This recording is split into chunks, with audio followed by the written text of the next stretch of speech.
మిత్రులారా, మీరందరూ కూడా నాలాకనే వ్యవసాయ కుటుంబం నుంచి మధ్యతరగతి నుంచి వచ్చిన వాళ్ళే కదా.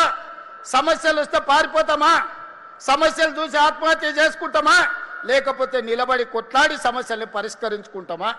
కొంత కష్టమైనా కొంత నష్టమైనా కొన్నిసార్లు ఆవేదన కలిగినా బాధ కలిగినా ఈ సమస్యల్ని పరిష్కరించుకునే బాధ్యత మనది. అందుకే ఈనాడు మీ సోదరుడిగా మీరు అండగా నిలబడ్డారు. మీరు ఇచ్చిన ధైర్యంతో ఫామ్ హౌస్లో వండుకున్న కేడీతోనైనా ఢిల్లీలో ఉండే మోడీతోనైనా కొట్లాడడానికి ధైర్యంగా ముందు నిలబడతా, ఎవరినైనా మెడలు వంచుతా. కిషన్ రెడ్డి బండి సంజయ్ గారు తమాషలు చేస్తున్నారు. శాతనైతే శాత కాకపోతే దీపో అని. అల్లా తప్పగా రాలే బండి సంజయ్ కిషన్ రెడ్డి గారు. తొక్కుకుంటూ వచ్చినాం, కార్యకర్తలు కష్టపడుతూ వచ్చినాం, కార్యకర్తలు ప్రజలు కోరుకుంటే వచ్చినాం. 12 ఏళ్ళైంది మీ మోడీ. మేము పండించిన పంట కొనడా? ఫస్ట్ మోడీని గద్దె దిగమను, రాహుల్ గాంధీని ప్రధానమంత్రిని చేసి తెలంగాణలో పండించిన ప్రతి గింజ కేంద్ర ప్రభుత్వంతో నేను కొనిపిస్తా. పాలమూరు రంగారెడ్డి ఎత్తిపోతల పథకాన్ని జాతీయ ప్రాజెక్టు చేపిస్తా. మెట్రో విస్తరణకు నిధులు తీసుకొస్తా. రీజనల్ రింగ్ రోడ్డుకు అవసరమైన నిధులు తీసుకొస్తా. అంతర్జాతీయ స్థాయిలో మా తెలంగాణను అభివృద్ధి చేస్తాం.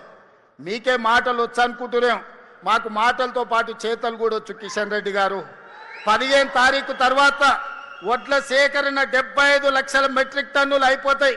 ఆ తర్వాత నీ సంగతి చెప్తా.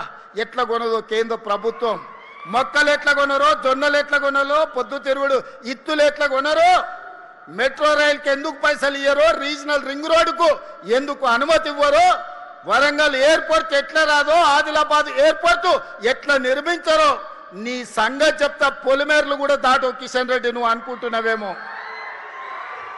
నీ కేంద్రంలో ప్రభుత్వం ఉంది, నరేంద్ర మోడీ గారు ఉన్నారని భయపెట్టాలని చూస్తున్నారు. మర్యాద వరకు మర్యాద, మర్యాద దాటితే మా సంగతి కూడా చూపిస్తాం. ఎవరికేం భయపడేది లేదు. గుండు అరగుండు ఎవరెవరో ఏమేమో మాట్లాడుతున్నారు, చూస్తున్న ఎట్లెట్లా మాట్లాడుతురో. అందుకే మిత్రులారా, ఈనాడు మనం అభివృద్ధి కార్యక్రమాలను తీసుకొని ముందుకు వెళ్దాం. కేంద్ర రాష్ట్ర ప్రభుత్వాలను సత్సంబంధాలు పెట్టుకుందాం.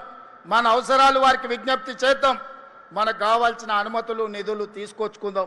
దీనికి మీరు సంపూర్ణంగా అండగా నిలబడాలి. మీరు అండగా నిలబడితే నాకు ధైర్యం ఉంటుంది.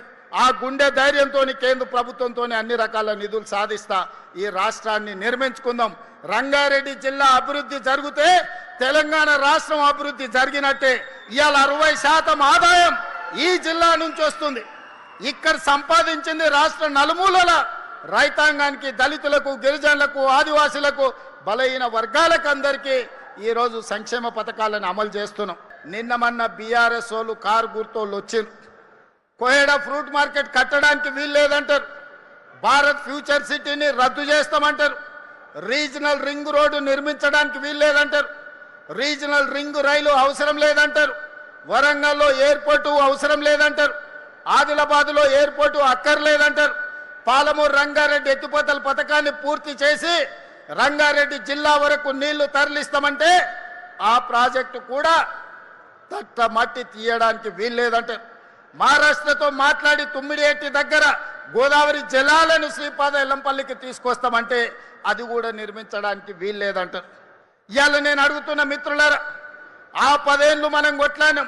ఫ్రూట్ మార్కెట్ కట్టమని, పరిశ్రమలో కాలుష్యాన్ని వెదజల్లే వాటిని తరలించమని, రీజనల్ రింగ్ రోడ్డు కావాలని, వరంగల్ ఎయిర్పోర్ట్ కావాలని, ఆదిలాబాద్ ఎయిర్పోర్ట్ కావాలని, అభివృద్ధి చేయమని ఆనాడు మనం రోడ్డు ఎక్కితే ఈనాడు ఈ అష్టదరిద్రులు మనం ఏం అభివృద్ధి చేస్తామన్నా అడ్డుకుంటామని రోడ్ల మీదకి వచ్చి ధర్నాలు, రాస్తా రోకోలు చేస్తున్నారు. మీరు ఆలోచన చేయండి. ఇట్లనే అభివృద్ధి నిరోధకులుగా మారితే ఈనాడు ప్రతిపక్ష హోదా ఉన్నది. రేపు రాబోయే రోజుల్లో ప్రతిపక్ష హోదా కాదు కదా, కారు ఎక్కడానికి కాదు, కారును దొబ్బడానికి కూడా మనిషి దొరకడు. అనుం చెడి మీరు అక్కడెక్కడనో కార్ఖానాలో పోయి కారును, టైర్లు లేని కార్లు మనం చూస్తాం. మనం అఫ్జల్గంజ్ ఏరియాలో పోతే అంబాసిడర్ కార్లు ఉంటాయి, దాంట్లో టైర్లు ఉండవు, రాళ్ళు పెట్టి కారు నిలబెట్టి ఉంటుంది. మీ అంబాసిడర్ కారు కూడా ఫామ్ హౌస్లాగా పరిస్థితి వస్తుంది. అందుకే మిత్రులారా, ఇవాళ మీ అందరి సహకారంతో మీరందరూ కలిసి వచ్చినందుకు ధైర్యంగా ఈరోజు ఈ ఫ్రూట్ మార్కెట్ను ఈరోజు ప్రారంభించుకుంటున్నాం. ఇంతకుముందే తుమ్మల నాగేశ్వరరావు గారికి సూచన చేసిన ఇవాళ అక్కడ నీడ లేకుండా వానొచ్చినా గాలి వచ్చినా ఎండకెండి వానకు తడిసి అక్కడ అమ్ముకుంటున్న కూరగాయలు కానీ రైతులు కానీ అక్కడ ఉండే మధ్యవర్తులు కానీ ఈరోజు ఎన్నో ఇబ్బందులు ఎదుర్కొంటున్నారు. 6 నెలలు ఇక్కడ రాత్రి పగళ్ళు పని చేపించి డిసెంబర్ నుంచే ఈ ప్రాంతంలో కూరగాయలు పండ్లు అమ్ముకునే విధంగా ఇక్కడ పనులను ప్రారంభించాలి. 100% అభివృద్ధి 2 ఏళ్లలో పూర్తి చేయాలని నేను తుమ్మల నాగేశ్వరరావు గారికి సూచన చేసిన. తుమ్మల గారికి వేదిక మీద నుంచి నేను మాట ఇస్తున్నా, మీకు నిధులకు ఒక్క రోజు కూడా ఆలస్యం చేయకుండా 2400 కోట్ల రూపాయలు మీకు గ్రీన్ ఛానల్లో మీకు విడుదల చేయించే పూచి నాది. మరి పనులు నిర్మాణం చేయించుకునే బాధ్యత మీది, మల్రెడ్డి రంగారెడ్డి గారిది, శ్రీధర్ బాబుది. కేసీఆర్ కుర్చేసుకొని కూర్చొని పాలమూరు రంగారెడ్డి ఎత్తిపోతల కడతా అన్నాడు. కానీ ఎన్నికైన తర్వాత మందేసుకొని ఫామ్ హౌస్లో వండుకున్నాడు.